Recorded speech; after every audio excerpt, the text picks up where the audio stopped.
Eu sou o Douglas Marques. Eu sou a Beca Mello. Eu sou o Gustavo Tolentino. E esse aqui é o Conviver em 30 e nós vamos para a segunda parte do nosso podcast, continuando o tema Método Conviver. Vai de novo. Continuando o tema Método Conviver.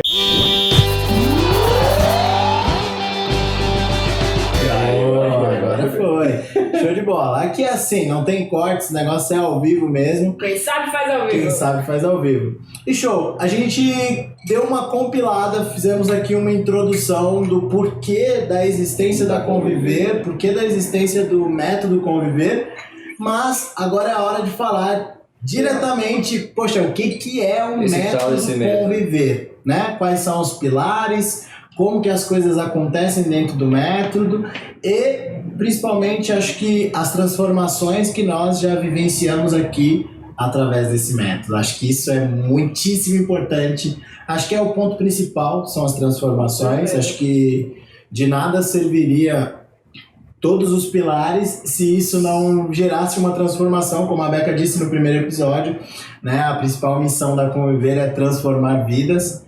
Então agora a gente também, além de falar dos pilares do método, a gente também aborda a ideia das transformações que são geradas através do método. Exato. Show! Primeiro pilar, Beca, primeiro pilar. Primeiro eu posso escolher o que eu mais gosto. Tá bom, então vamos fazer assim. A Beca fala o que ela mais gosta e depois você fala dos dois aí qual que você mais curte e aí eu fico com o último. Qual que você mais gosta dos três pilares? Na verdade eu gosto dos três porque um complementa o outro. Um complementa, um precisa do outro. Exato.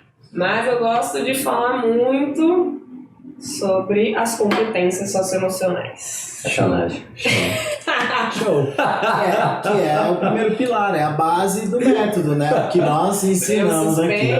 As competências socioemocionais. E que raio que é isso? Que raio que é isso? Que são as competências socioemocionais? Explica. Aproveitando que nós estamos na semana das competências socioemocionais, não sei quando você vai assistir esse vídeo ou ouvir esse podcast. Hoje é dia da sexta-feira. Amabilidade.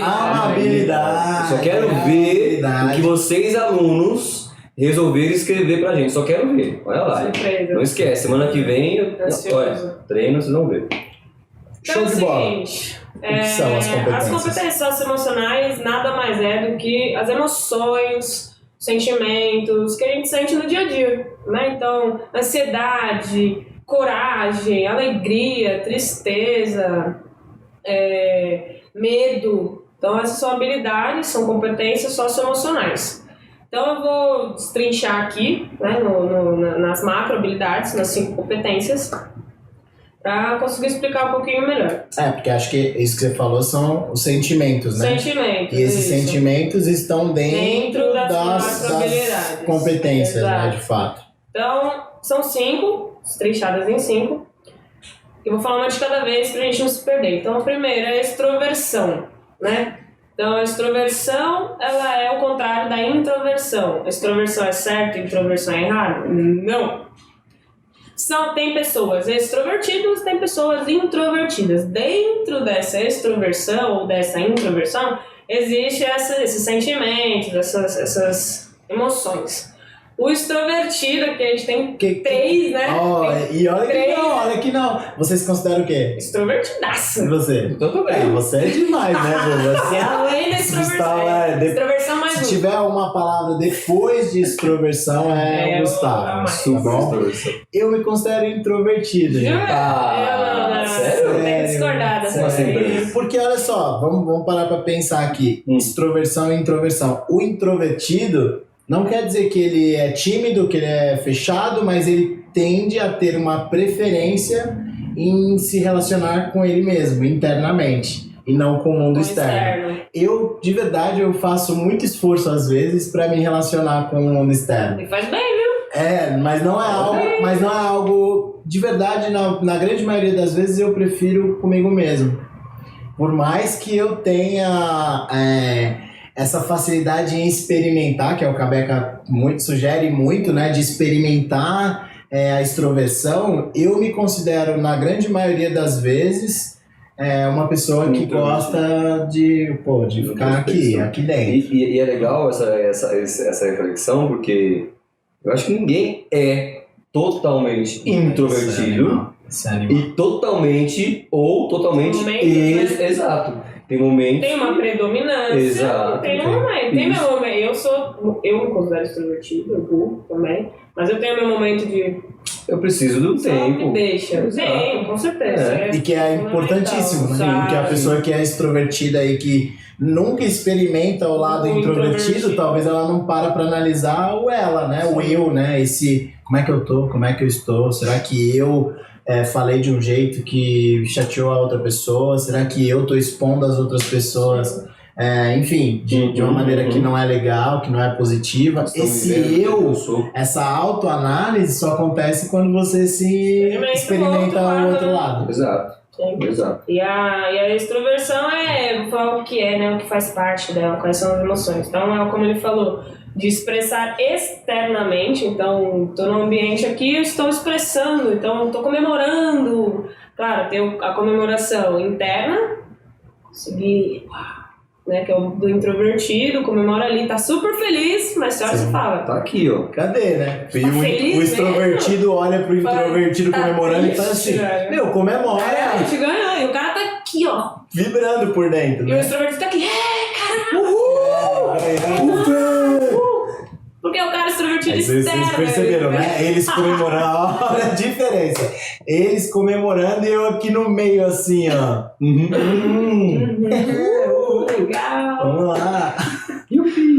E é isso, e tá tudo bem você não ser assim, né? Mas será que não seria legal você experimentar isso, externar esse sentimento? Então muitas vezes a gente faz com que as crianças experimentem e às vezes você vê o brilho no olho, né? Dela comemorar, dela ser abraçada, porque tem a parte social também do extrovertido, de envolvência, de contágio. Então ele consegue contagiar o pessoal.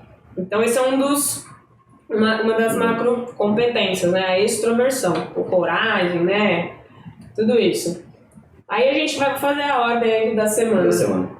Então foi extroversão. E agora a consciência, a gente falou lá na primeira parte muito de consciência. Está muito explicado, né? Mas eu vou fazer uma breve análise do que é, né? Consciência, a própria palavra já diz, né? Consciência. Então, tem a ver com responsabilidade. De saber que se eu não vier na aula hoje, não vai ser bom para mim.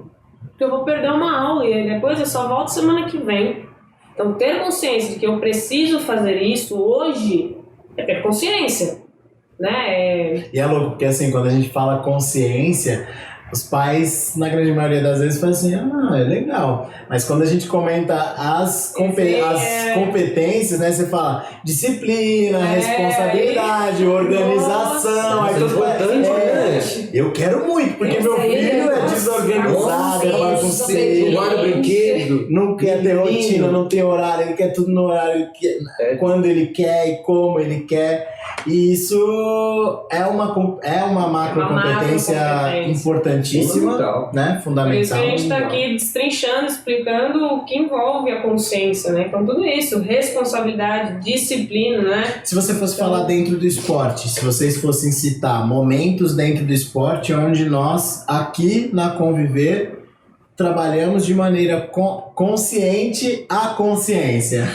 Poxa, quase que... Bonito. Poesia. Eu acho que a gente trabalha a consciência de maneira consciente, querendo trabalhar a consciência. Querendo trabalhar, porque acho que muita coisa eu gosto muito de... E aí não sei se é nesse contexto, mas eu gosto muito de usar o fora de aula. O fora da conviver. Pós-aula. Ou pós ou pré. Minha mãe esqueceu meus óculos. Aí eu pergunto, criatura? O óculos é da sua mãe ou é seu? Quem usa é sua mãe ou é você? Sou eu, tio. Eu falei, então como ela esqueceu? Né? A garrafinha é sua ou da sua mãe? Né? E às vezes os pais puxam pra si. Professor, eu esqueci. Não, cara, me ajuda aí, criança tem que ser assim, né? Você tira a responsabilidade da E criança coloca... e assume uma responsabilidade que não é sua. Exato. Porque se você pensar assim, se uma criança de 9 anos não pode ter responsabilidade por uma garrafinha d'água... Que é pra ela. Ela, desculpa, talvez ela não tenha responsabilidade com nada. Exato, exato. É muito grave isso. Então, eu gosto muito de trabalhar nesse aspecto. Top. Dentro da aula, meus alunos são já adolescentes, né? Tem aquela coisa ali. A maioria são introvertidos. Maioria, mas eu sou extrovertido, então eles vão experimentar sim a extroversão. Né? Nos recadinhos lá, eu já vi que já tem um monte de doida, é legal, é doida, é maluca. Mas enfim, dentro da aula, a consciência é: a professora tá falando, vocês têm que parar de bater bola, parar de conversar entre vocês, porque senão eu passo o exercício 5 vezes e ninguém entende. Entra respeito, né? Respeito, que tá dentro disciplina. de consciência. Pô, a professora tá falando, vou parar a bola. Se não, se ela não tem consciência, ela tá olhando pra você e batendo a bola. Pá, pá, e é um barulho. Então ela é consciente, ela fala, pô, a professora tá falando, preciso parar a bola e prestar atenção. Então eu trabalho bastante. Ó, gente, o amigo tá falando, vocês estão ouvindo? Ai, não, vou parar a bola. Eu sei que é a bola que tem que parar. Ou parar de conversinha. Exato. Eu gostava muito de fazer, e ainda faço quando possível, quando eu tô dando aula, para gerenciar conflitos. Eu acho que não existe... Acho que essa é a mágica do esporte, né? Eu acho que é um momento do esporte que não é tão aproveitado, não é aproveitado como deveria ser. Porque esporte e conflitos tá ali. Tá, anda junto. Vai acontecer a todo momento. Principalmente coletivo. Esporte coletivo. Foi dentro, não sem foi? conflito, não existe. Tem conflitos. E eu adoro trabalhar em cima do gerenciamento de conflitos. E dar consciência para as crianças, que é mais ou menos o que a gente falou no primeiro episódio sobre... Não sou eu que tô falando. O que você fez lá na escola de parar as crianças e fazer com que elas refletissem sobre a participação do colega foi dar consciência para as crianças, de responsabilidade social até. Exato. Vocês são responsáveis pela participação do seu colega que tem uma necessidade especial. Exato. Mas que na maioria das vezes não é com uma criança que tem uma necessidade especial, é com uma criança X que está participando da aula e que talvez não esteja com uma participação legal e que ela não consegue externar por talvez ser introvertida e que o professor deixa porque fala, ela é tímida, que não tem nada a ver com introversão. E aí ele fala, é o jeito dela, ela participa sempre assim, então não vou falar nada. Ele fica calado, a turma fica calada e ninguém tem consciência do que realmente está acontecendo. Exato. E eu deixo de ensinar a responsabilidade social, que é eu sou responsável pelo meio que eu vivo. Que adulto será esse? Alguém que politicamente talvez não ligue para nada, alguém que não ligue para as regras. Eu posso estacionar na vaga de um cadeirante porque... Não tem ninguém. Não tem, tem 10 vagas, não vão chegar 10 cadeirantes aqui agora, então eu estaciono, porque falta responsabilidade social. Esse adulto certamente deixou de ter consciência, quando novo, que aquilo é responsabilidade social. Eu interfiro no meio, assim como o meio interfere em mim. Exato. Então, de ensinar para a criança desde cedo, em tudo. Quando ela fica muito brava e xinga o colega porque o colega não passou a bola. E aí eu paro e faço todo mundo analisar aquela situação. Que de repente, e na maioria das vezes o que acontece? A gente tenta encontrar uma vítima. E aí a vítima eu defendo, e aí eu vou e abordo a outra pessoa, o opressor. A reclamação é de quem não passou a bola. Ele não passou a bola pra mim. Aí a criança vai reclamar, ele não passou a bola, ele chora e às vezes sai de braço cruzado, fala, não quero mais jogar porque ninguém passou a bola pra mim. Normalmente o que acontece? O que o professor intuitivamente faz? Para o jogo e aí fala assim, todo mundo agora vai ter que passar a bola pro Gustavo, porque o Gustavo não tá participando do jogo. Eu tô ajudando essa criança a ter consciência do porquê o Gustavo não tá participando do jogo?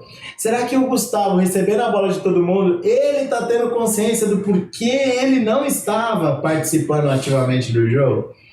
Sabe, eu acho que essa é a magia do esporte. No esporte, a todo momento isso acontece. E aí eu gosto de parar, eu gosto de perguntar. Gu, primeiro você, o que que você acha que estava acontecendo aqui para você não participar do jogo? E às vezes a própria criança fala assim, porque toda vez que o meu time vai pro ataque, eu fico atrás.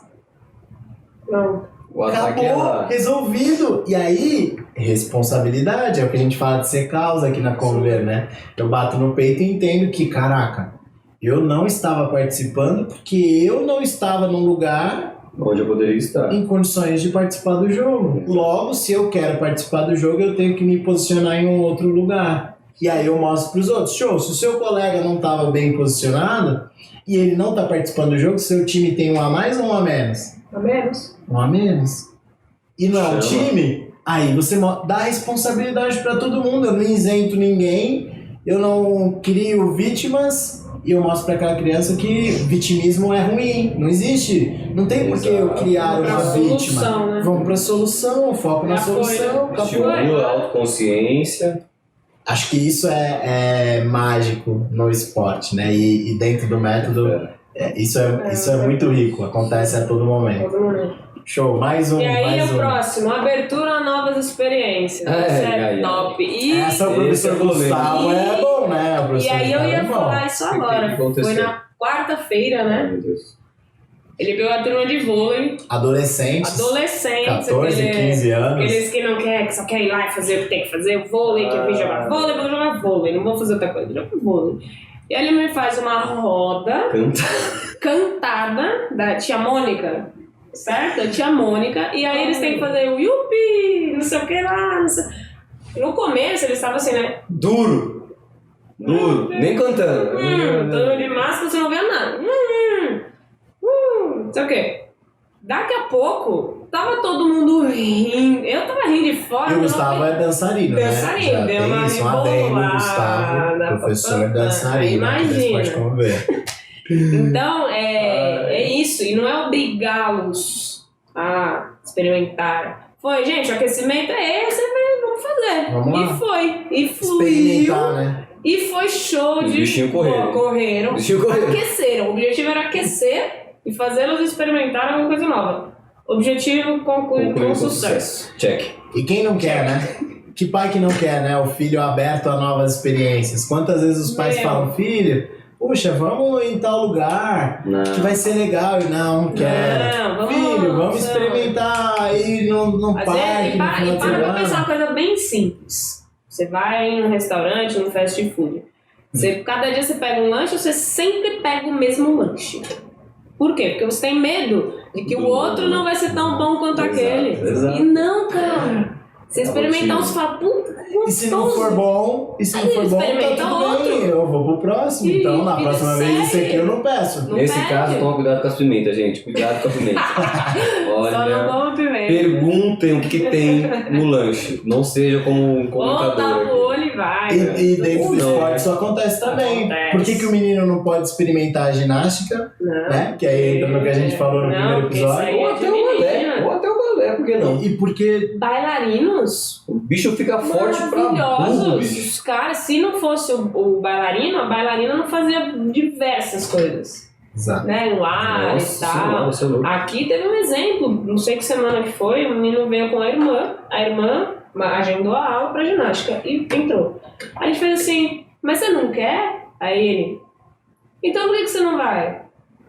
Meu pai não deixa. Falei, aí acho que tava com a tia ou com a mãe, eu falei, quer experimentar? Vamos fazer uma aulinha? O menino saiu daqui radiante. Flutuando. Radiante. Como é que tava? O olho brilhava, você estava mais feliz que a menina, porque ele adorava fazer estrelinha, andar na trave. São os desafios cara, que tem no esporte. Eu, pessoa, Gustavo, eu teria curtido muito ginástica, ter conhecido a ginástica antes. Ter conhecido a ginástica antes. Nossa, mas esse cara, eu ia arrebentar na ginástica. Eu ia me arrebentar na ginástica, mas eu ia arrebentar na ginástica, com certeza. Porque é um negócio muito divertido, cara. É muito desafiante. Acrobacia. É animal, é muito legal. Então por que tem que ser só a menina?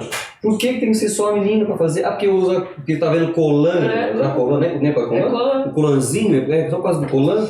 Não tem que usar coluna, usa outra coisa então, nas outras aulas, ou é só por causa disso. Mas eles estão numa idade, né, essa molecada que a gente tem aqui na Conver, né, que eles estão no momento de experimentar. Talvez você ache que o seu já tenha passado. Pô, já passou meu tempo de experimentar, agora eu tenho que, sei lá, também não passou, tá? Tenho que decidir. Tem que decidir, cara. Não precisa, né? Eu Meu posso lema, experimentar, né? só me arrependo do que eu não faço. Exato. Depois eu falo, podia ter feito isso, não fiz. Você nunca vai saber se era bom ou se era ruim. Fiz, deu ruim, não faço mais. Mas eu sei que foi bom ou ruim. Então experimentem, deixem seus filhos experimentarem. Né? Ser aberto a novas experiências. Então esse é mais um pilar. Terceira macrohabilidade. Terceira, agora é a quarta, que é a chave, eu acho, aí, para as pessoas melhores, principalmente para esse momento. Que é a estabilidade emocional. Uau. Aí é pesado. É pesado. Acho que rola um dia, de repente, um episódio só de estabilidade emocional. Porque acho que é uma habilidade que engloba inteligência emocional, que engloba... Abraça muito, né? Abraça muito. Como a criança lida com esses sentimentos, né? O equilíbrio de frustração.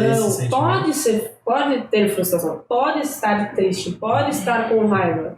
Deve, né? Se não tiver alguma coisa, aconteceu ali, né? Acho que esse estado de plenitude... É Buda. Sim. Né? Então... Acho que a gente costuma muito... eu costumo olhar a inteligência emocional, né? Ou a estabilidade emocional como... Tem gente que acha que é não explodir. Eu não explodi, então eu sou inteligente emocionalmente. E eu já penso diferente. Eu acho que não é o não explodir, mas é com que frequência e qual tempo você explode.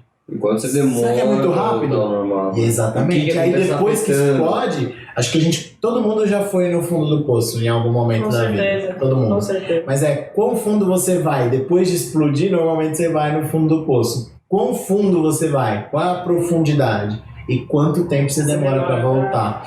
Eu acho que inteligente emocionalmente falando é aquela criança que demora um pouquinho mais para explodir, quando explode não vai muito fundo e volta um pouquinho rápido, sabe? E consegue, beleza, eu me controlei, eu consegui, porque tem gente que é o pavio curto, né? Qualquer coisa.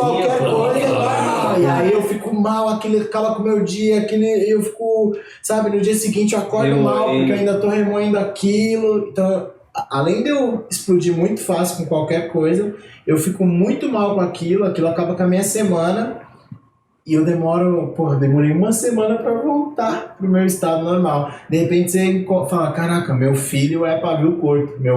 E aí esse pavio curto, antigamente era o estressado, né? Mas hoje a gente pode entender que é alguém que precisa desenvolver a competência, que é igual músculo, é treinável, precisa treinar para evoluir, da inteligência emocional. Exato. Sim, né? Acho que esse é um pilar que, vai virar tema, porque nem dá pra esticar agora, senão a gente vai longe. E eu vou falar que os outros dois pilares vão ficar para o próximo, tá? Eu vou deixar avisado, porque não vai dar hoje. O corpo saudável e a descoberta guiada, deixa pra mas de repente a gente dá uma pincelada. Assim. Vamos lá. E o quinto, e último e não menos importante. É o que a gente falou, que é a amabilidade, é o amor, saber demonstrar. E demonstrar, né? De alguma forma. Empatia, de alguma forma. Tá envolvido. Eu tive muito, ainda tenho, eu acho, dificuldade em demonstrar amor. Não nossa, é difícil abraçar.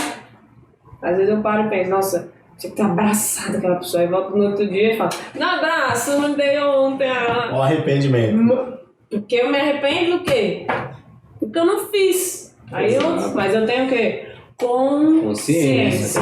E às vezes a habilidade, assim, a gente não pode confundir que é só a habilidade física, né?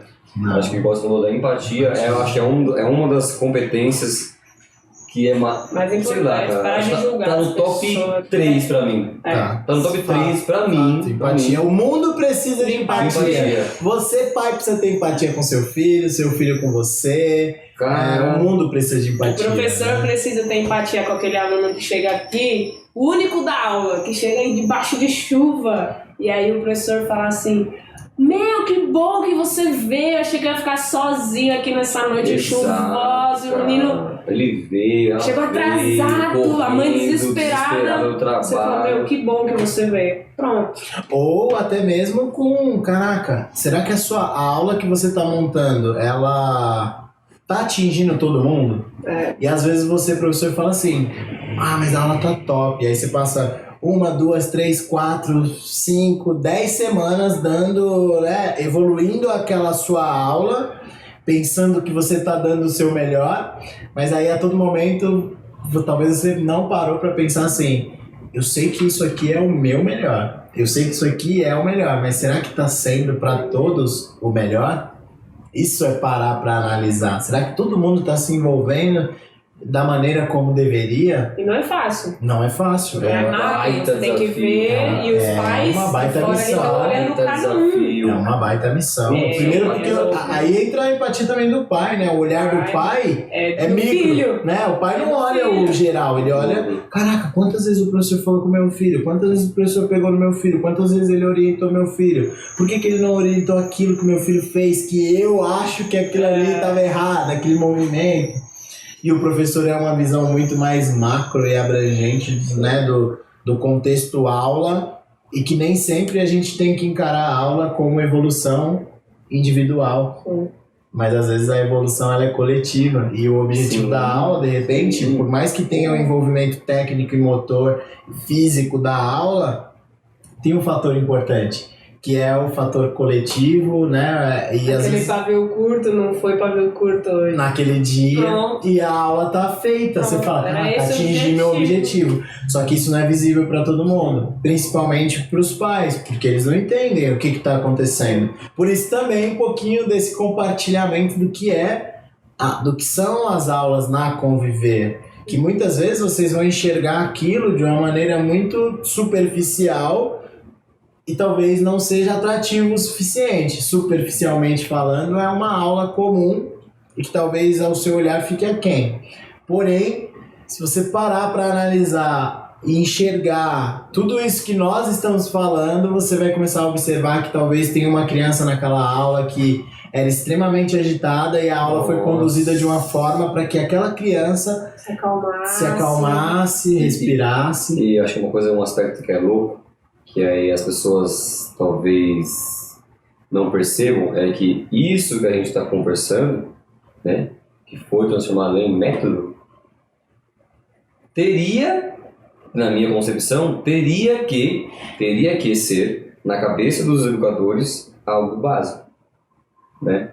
Porque eu me preocupar em dar aula para todo mundo, oportunizar mais para todos os alunos, tentar fazer uma aula que todos os alunos aproveitem o melhor que eles conseguiram, que no momento que tem algum conflito na aula, eu parar, dar consciência para todo mundo e dar responsabilidade, distribuir a responsabilidade para os alunos, né? E querendo ou não, o esporte coletivo infantil, desde brincadeiras, jogos, ele foi, acho que não sei se criado, mas ele existe, a importância dele é para você aprender a viver em sociedade, cara. Porque o jogo é isso. Aprender a conviver. Aprender a conviver. E aí o nosso grito, para mim, nunca fez tanto sentido.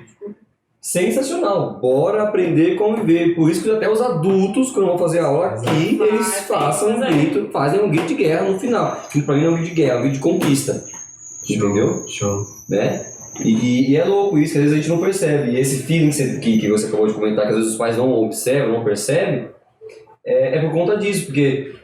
E às vezes nem eles sabem, os pais, nem eles sabem disso, né? nem sabem do valor, exato, não tem essa consciência do quão é importante isso. E aí não sabe chegar e falar assim, caramba, meu, que legal! Pô, que legal, cara, parou ali, orientou, tá trocando uma ideia. Ou não, só deixou passar batido, né? Olhou, passou batido, estão jogando bola, é assim, foi assim na minha época. Era assim comigo, então é normal. Não, cara, a gente tem uma baita de uma responsabilidade, é uma baita de uma oportunidade para fazer as crianças crescerem, para nós mesmos crescer, Eu acho que aquela fase do que o professor ele mais aprende do que ensina é Todo isso. dia. É isso, todo dia é assim, né? Fato. Vai apertar a buzina, Gabriel? Paramos o assunto bem na hora exata. Você vê que eu Tá pegando jeito, hein? Que isso? Tá louco, né? Palmas pra nós. Show de bola, galera. Esse foi o segundo episódio. Como vocês viram, nós falamos apenas de um pilar. Faltam 2 pilares, mas eu acho que dá pra falar num próximo episódio só sobre... Parece que não sou só eu que gosto desse assunto. né? O assunto é bom, E quando o assunto é bom, merece carinho, né? A gente precisa falar disso com um pouco mais de calma e de cuidado, porque vocês necessitam aprender um pouquinho mais sobre isso. Galera, é isso aí. Valeu, esse foi o Conviver em 30 de hoje e a gente se vê no próximo episódio.